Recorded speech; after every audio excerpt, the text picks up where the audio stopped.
Hi guys, thanks for this episode of Nick Egan Times. On this episode, we have an incredible guest. We have the sensational Ruchi Page. Ruchi is a model with Bella Management. Ruchi just recently was on the Curve edit at the Australian Fashion Week. Ruchi is a very popular influencer and highly in demand as a model. Ruchi is building up quite the following in her modeling career to date. Welcome, Ruchi, and thanks for coming on the podcast. Thanks so much for having me, Nick. It's great. You're welcome. How's it all been going down in Melbourne? Yeah, good. It's all out of the pandemic. It's really nice to be able to just go to a cafe again, just to live and do all the fun things that we've missed so much. And Melbourne being such a busy city, you really miss that. So it's nice to even have events back again, and just kind of some type of normality. That's what's really good. Incredible. Tell me how the pandemic affected you being a model and being an influencer. How did that affect you?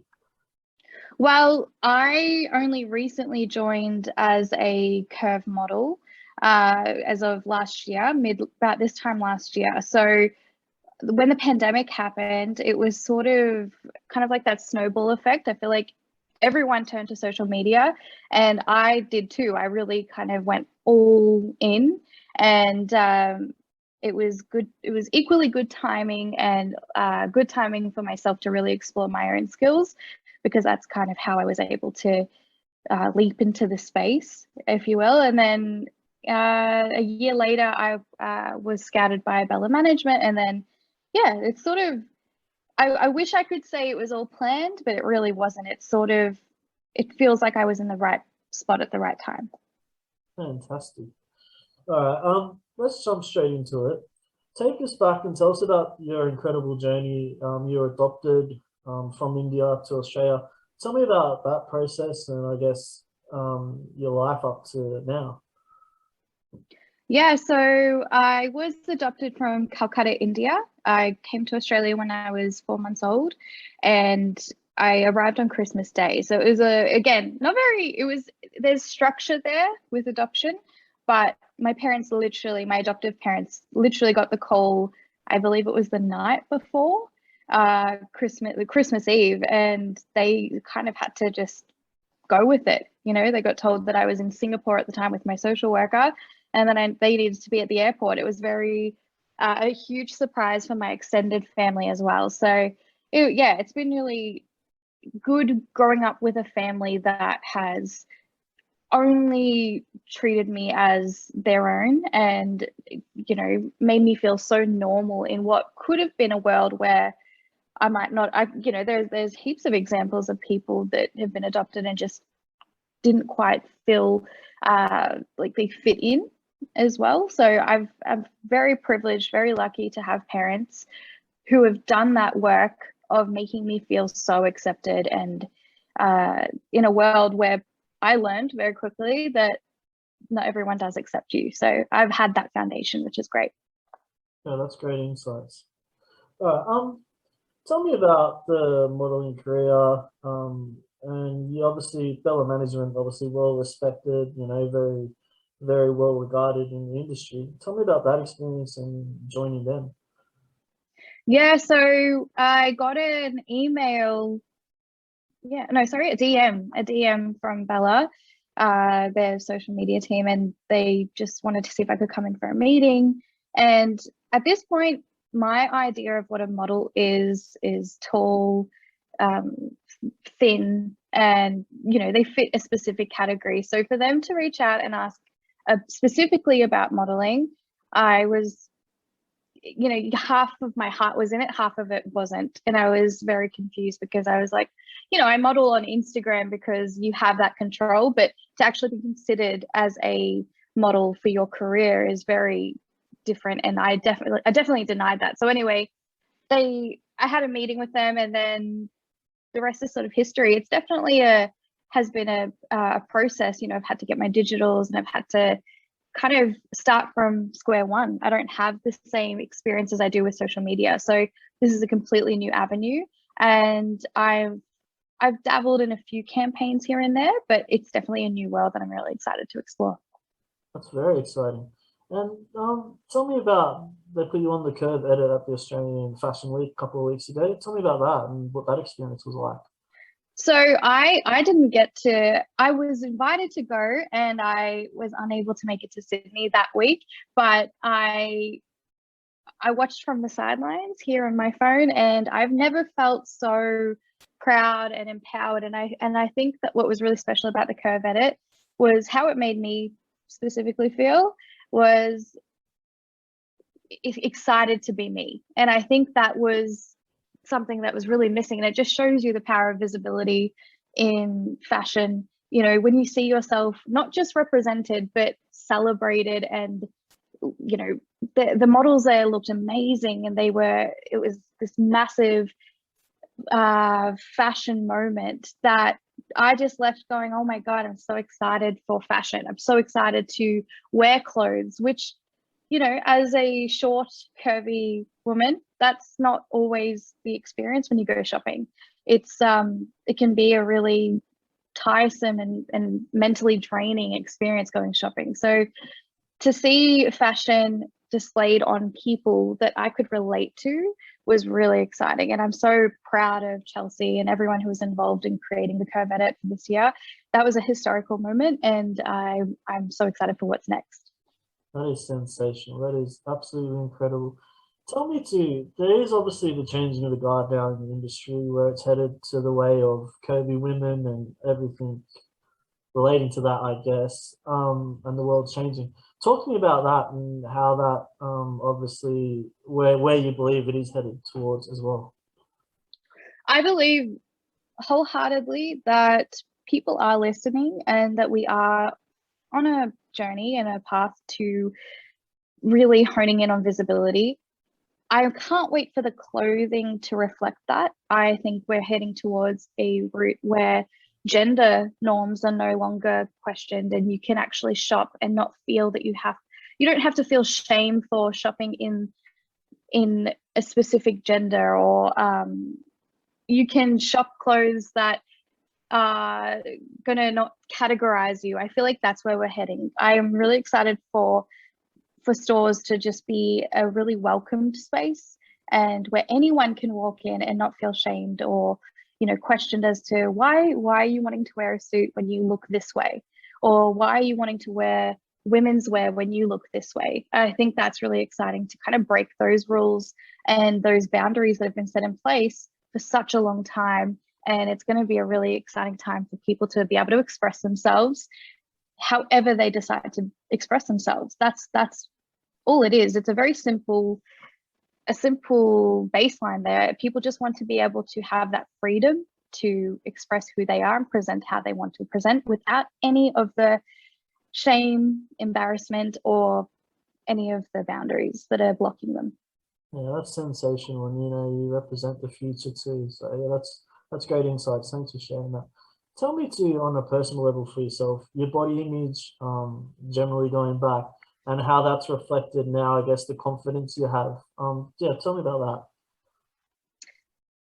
Body image, I wish I could say that how I perceive myself is 100% cured, fixed, and I will forever be an ultimate confident person. That is absolutely not true. But what I constantly work on is viewing my body image as something to be proud of, and constantly working that dialogue within my brain, because it's that little voice that comes in and says, oh my God, you don't fit this beauty standard. And it's that little voice that comes in and says, well, if you looked this way, maybe you would have jumped this stepping stone.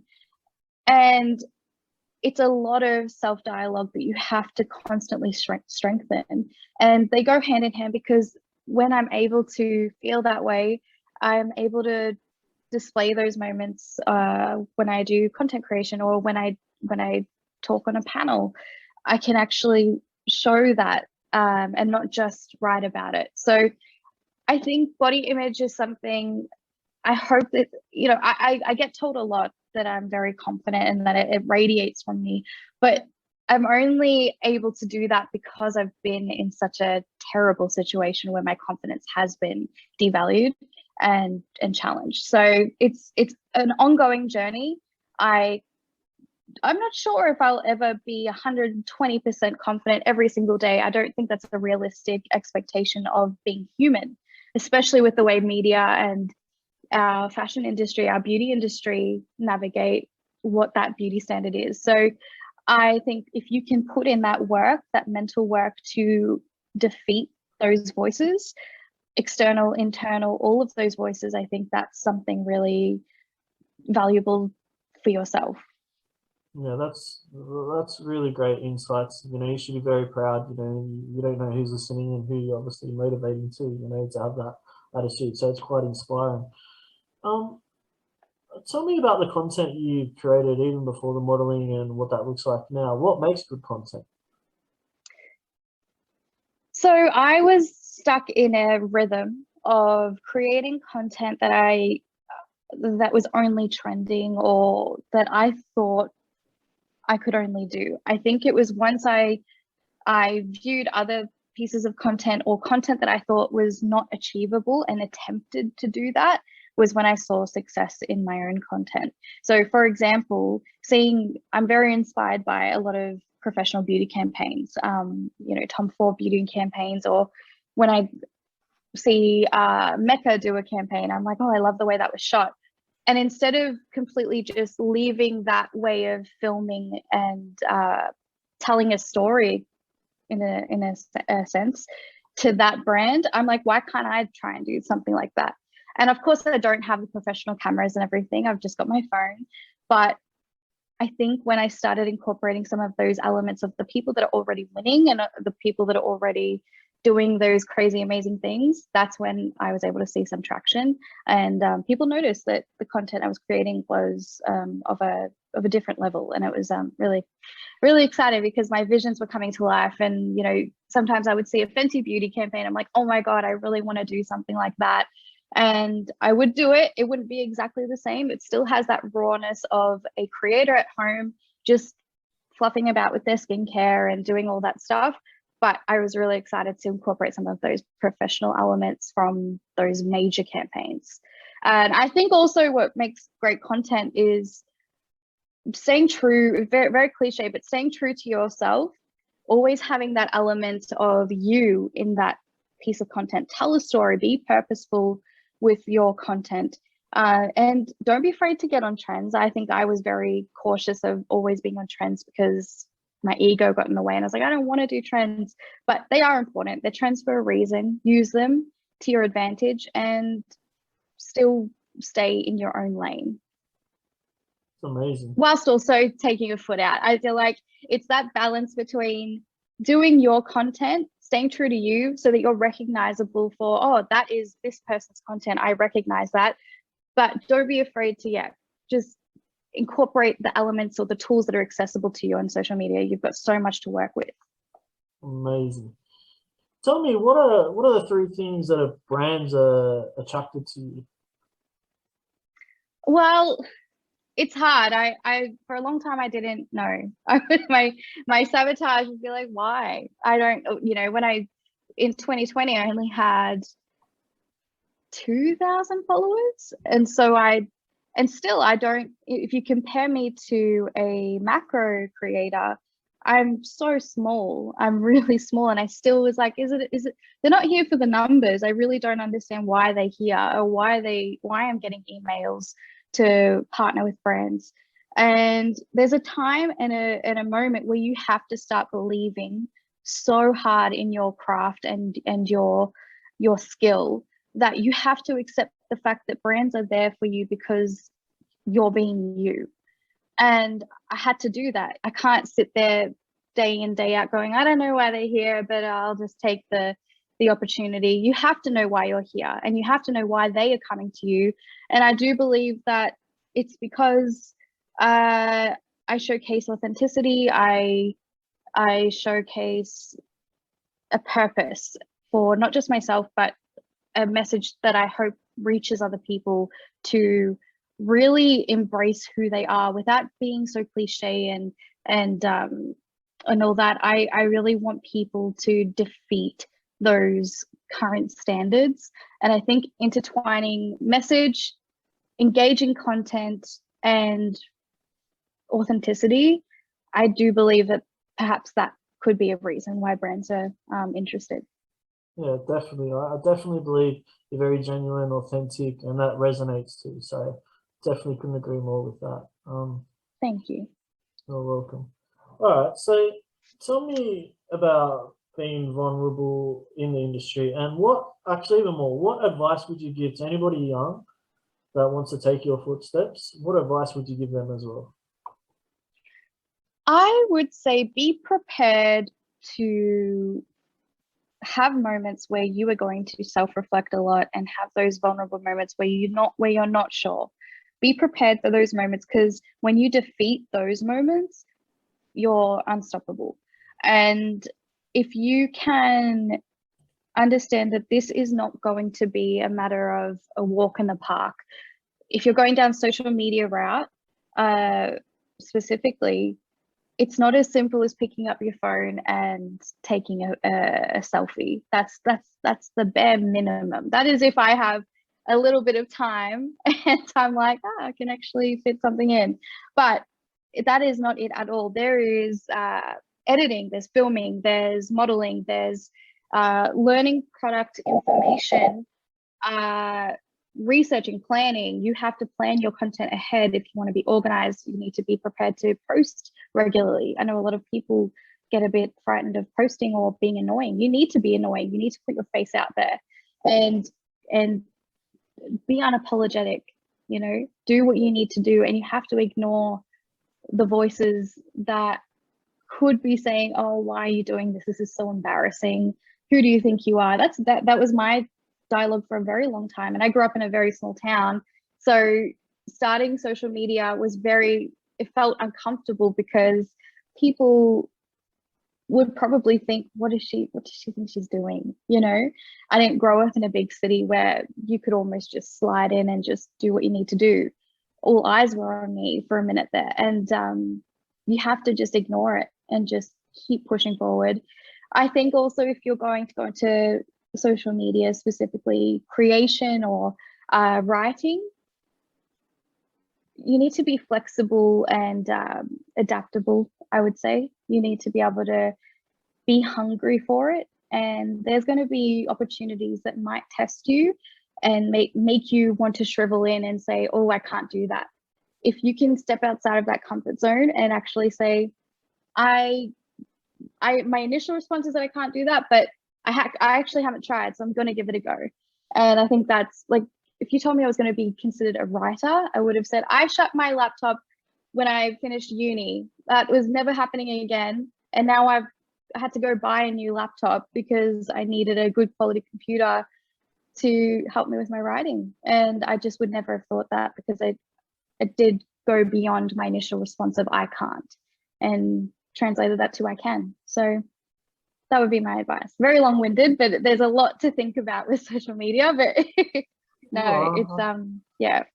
I think that's wonderful advice, and yeah, I couldn't agree more. It takes a lot of courage to do things and worry about the external noises. So yeah, I think it's incredible advice that you just shared. What motivates you daily? You know what? In full transparency, the last 2 years I've been incredibly motivated, but lately I have, there's times where I struggle to be motivated. And I'm very fortunate to have a partner who is also a creative, and he gets in there and says, come on, I know what you can do. And I would say, if you have people that believe in your work to the exact same level as you do, when your gas is running empty, it's so handy to have people out there that are able to lift you up again and motivate you again. So when I'm down, obviously I have my people and my great support system to help me out. But when I'm good and I'm feeling motivated, what really draws me to create or to write or anything is learning from other people and listening to the gaps in conversation. So if I'm out, that's why coming out of the pandemic was really vital, because I was missing that conversation, that real human connection, to hear how people think and perhaps where those gaps are in terms of how we view our BIPOC community, how we view marginalized groups. you know. So that motivates me to create content that will challenge some of those perceptions.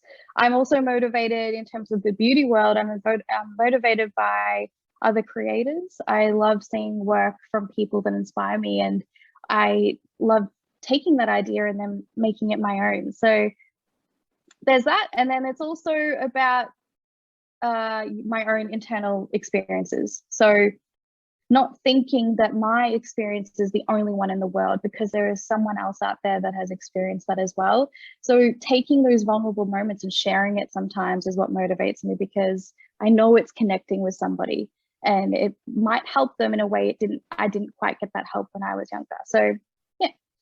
Oh, that's a great answer. What are your passions and hobbies aside from the modeling? What do you like to do in your downtime? I love to sing and play guitar. I love going out for dinners, and I love to travel. My partner's Greek, so we're going back to Greece in July, which is nice to be out of the country again after a huge global pandemic. It's nice to be able to travel. I love traveling. So I also love going to cafes. Sounds very boring, but I love that stuff. Melbourne is the best place for cafes and everything. I obviously love makeup. You could leave me in a Sephora or a Mecca store and come back at the end of the day and I'll still be there. So I can't deny that my beauty is my passion. Wow, that's really great. I'm half Greek too, so I can definitely relate there. I thought so. I had a feeling because I think I saw your last name maybe, and I was like, hey, that sounds great. And tell me, where do you want to take your career into the future? What are the future projects, and yeah, where do you see yourself headed overall?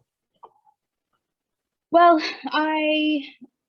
another thing about this industry is that there is a lot of unknown, and I can't tell you exactly where I see myself. I have dreams, of course, but there's things that have happened to me in my career that I could never have thought of, and never have thought they'd happen to me specifically. So it's hard to say where do I see myself, but or what kind of visual or tangible things that I have in mind. There is one thing, I suppose, with my inclusive series Faces of Australia that was interviewed by the through Instagram Next and Pinterest recently.